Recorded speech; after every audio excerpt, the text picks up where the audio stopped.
नमस्कार दोस्तों इस वक्त की बहुत बड़ी खबर आ चुकी है जो मैं आपको देना चाहता हूं कोरोना के बारे में। जी हाँ दोस्तों, कोरोना के बारे में बहुत बड़ी खबर जो मैं आपको देना चाहता हूं, कृपया ध्यान से सुनना।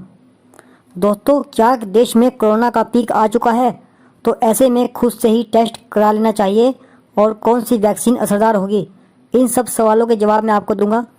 दोस्तों, पेट दर्द और डायरिया का लक्षण दिखने पर डॉक्टर से सलाह जरूर लें।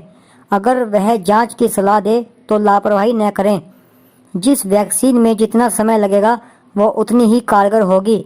यह जरूरी ट्रायल से गुजरने के बाद ही बाजार में लाई जाएगी। मास्क, वैक्सीन, जांच, इन तीनों को लेकर लोगों में मन में कई तरह के सवाल हैं जिसका जवाब मिलना भी जरूरी है, क्योंकि देश में संक्रमण के मामले बढ़ रहे हैं। इससे जुड़े कई सवालों के जवाब मैं एक्सपर्ट से मांग रहा हूं जो उसने मुझे दिए भी हैं। सफदरजंग हॉस्पिटल की वरिष्ठ चिकित्सक डॉक्टर गीता कंपानी और सर गंगाराम अस्पताल नई दिल्ली के doctor lieutenant general Ved Chaturvedi से जानिए कोरोना के जुड़े कुछ सवाल।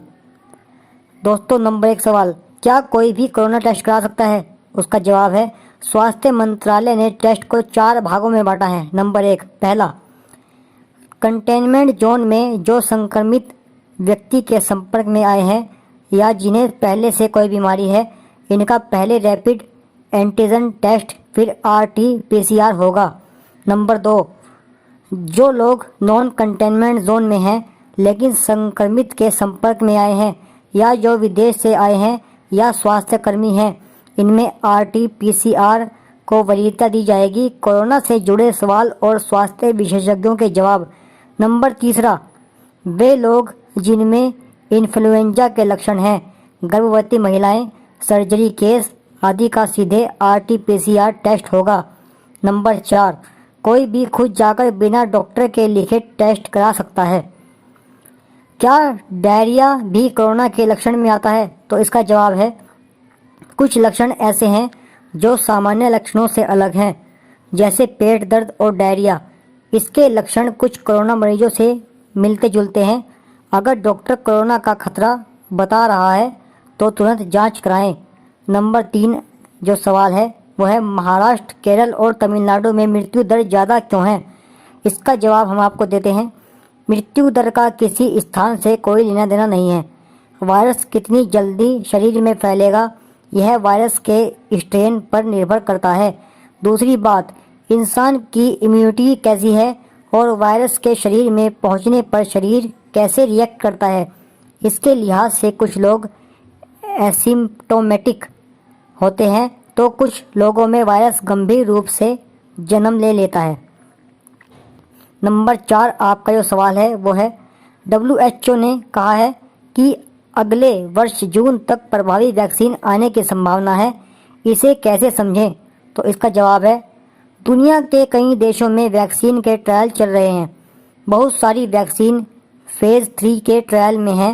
अब यह देखना है कि ये लोगों पर कैसे असर करती हैं, लोगों को वायरस से कितने दिन तक सुरक्षित रखती हैं। वैक्सीन सभी जरूरी चरणों से गुजरने के बाद ही बाजार में लाई जाएंगी, यानी जिस वैक्सीन में जितना समय लगेगा वो उतनी ही कारगर साबित होगी।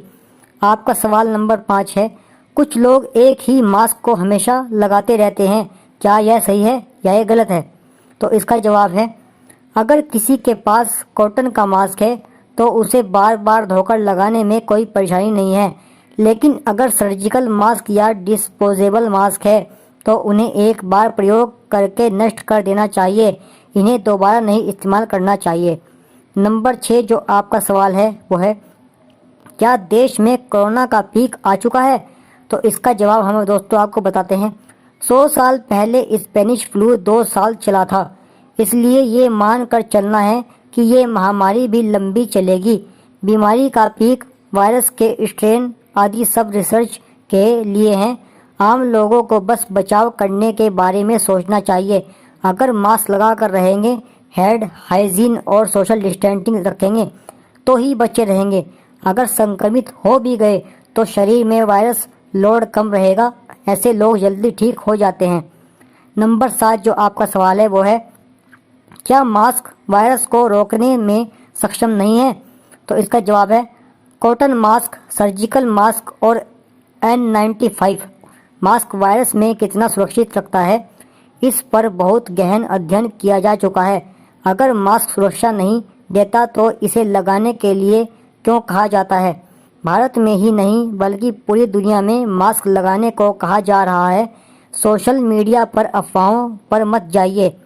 नंबर 8 जो आपका सवाल है वो है, अगर वायरस के स्ट्रेन बदल रहे हैं तो वैक्सीन कैसे काम करेगी? तो इसका जवाब हम आपको देते हैं दोस्तों। पूरी दुनिया में अलग अलग देश वैक्सीन बना रहे हैं। खास बात यह है कि कोरोना विश्व के सभी देशों में और उन देशों में भी म्यूटेट हुआ है, सभी उसी के आधार पर वैक्सीन बना रहे हैं। वैज्ञानिकों को पता है कि वायरस का म्यूटेशन हो सकता है, इसलिए इसके बारे में सोचकर तनाव न लें। अगर भारत या दुनिया में कहीं भी वैक्सीन आ जाती है तो भारत के पास क्षमता है कि वह अपने नागरिकों तक वैक्सीन पहुंचा सकता है।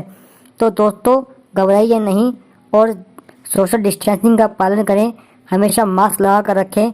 आप इस वायरस की चपेट में आने से हमेशा बचे रहेंगे। खुद भी सतर्क रहें, औरों को भी सतर्क रखें। तो दोस्तों कैसी लगी आपको ये जानकारी? उम्मीद करता हूँ ये जानकारी आपको पसंद आई होगी। कृपया हमारे चैनल को सब्सक्राइब करें, साथ में घंटी वाले आइकन को भी दबा लें ताकि इस तरह की जानकारी आपको आगे भी मिलती रहे। नमस्कार दोस्तों, आपका दिन शुभ हो।